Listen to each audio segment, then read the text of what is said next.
In the next room, the laughter, joy, and lively conversations continue, while I sit in silence, lost in my own thoughts. My heart is heavy with a longing that I can't shake off, and a whirlwind of questions spins endlessly in my mind. But there's one question that echoes louder than the rest, and it's aimed at her. How could a woman who claims to love be so cruel? Or was it never really love at all?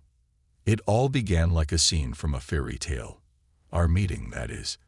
It was in the theater, at a play called Love and Betrayal.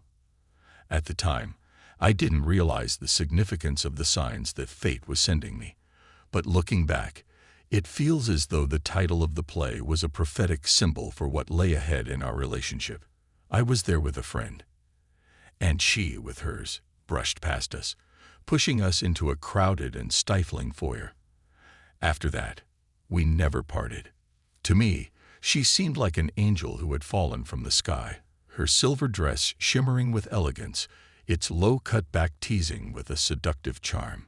After the show, we strolled through the city streets long into the night, lost in deep conversations about art, flower paintings, and the emerging trends in sculpture. 6 hours passed in what felt like a blink, and before we knew it, dawn was breaking.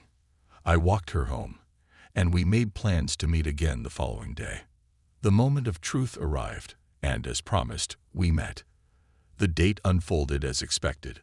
A movie, followed by a cozy cafe, and then a leisurely walk through the park.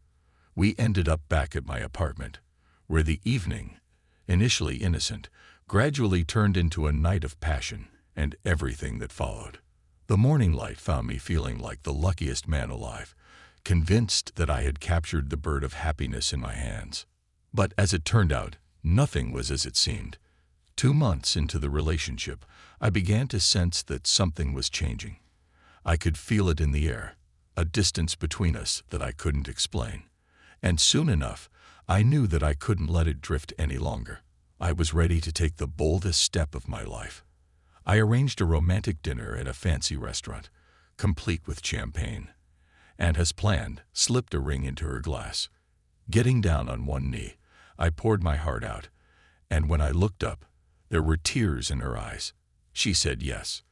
The rest of the evening slipped by as we discussed the upcoming changes, how to organize the wedding, the guest list, the menu, and all the little details that go into making such an important day come together. It all felt so surreal. A month later, we were standing at the altar, surrounded by family, friends, and colleagues from both sides. 90 people offered their congratulations, giving us the usual blessings: live happily ever after, have lots of kids, build a beautiful home, drive a fancy car, and so on. It was lighthearted and joyful, until it came time for my boss to speak. He rose from his seat, glass in hand, and began his toast loudly, his voice carrying across the room. Daniel, Evelyn, I congratulate you both on this important milestone in your lives. I wish you love that lasts at least 100 years.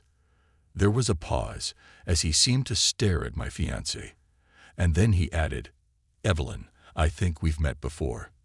And not just met.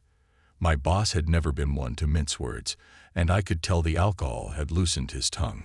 The room fell silent, and my blood ran cold.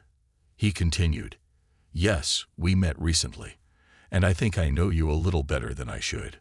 My relatives quickly intervened, pulling us apart before things got out of hand. I was furious. I stormed over to my new wife, and when she saw the look in my eyes, she recoiled, sinking into her chair, too terrified to move. All she managed to say was, I'm sorry. I'm so sorry. Tears welled up in her eyes. If she were a man, I would have hit her, but no matter how angry I was, hitting a woman is something I could never do. So instead, I simply said, I'll file for divorce myself. Don't worry about it. I turned around and headed for the exit. I needed to get some fresh air to calm down and make sense of what had just happened. I went out on the porch and lit a cigarette, trying to get my thoughts in order. But I didn't have to wait long. Evelyn ran after me, fell on her knees in front of me, begging for forgiveness. Danielishka, you have to understand. At the bachelorette party, we got carried away. We were having so much fun, and we ended up at a club. There were too many cocktails, and some handsome guys, and well, I was so drunk, and I ended up with your boss. We went back to his place, and I regret it so much. When he walked into the hall just now, I recognized him, but I thought it was all behind us. He was drunk too, I told myself. Tears streamed down her face, and she kept pleading, I'm so sorry. It was just that once. Please don't leave me. Not today. Not on our wedding day. Don't do this in front of my family. Please. I'll be faithful, I promise. Let's start over. I'll be the best wife. But after that betrayal, after her confession, there was nothing left to salvage. I could never forgive her. I'm filing for divorce tomorrow. Goodbye, I said coldly, turning to walk back to the reception. The room had fallen into a strange silence, broken only by the soft murmurs of the guests. I stood before them and said, Dear guests, thank you for being here today. Unfortunately, the wedding is canceled. Please, be understanding and head home. I forced a smile, though it felt as if the weight of the world was on my shoulders. After that, I called a taxi, went back to my bachelor apartment, and filed for divorce that same day, right after submitting my resignation. The process was swift.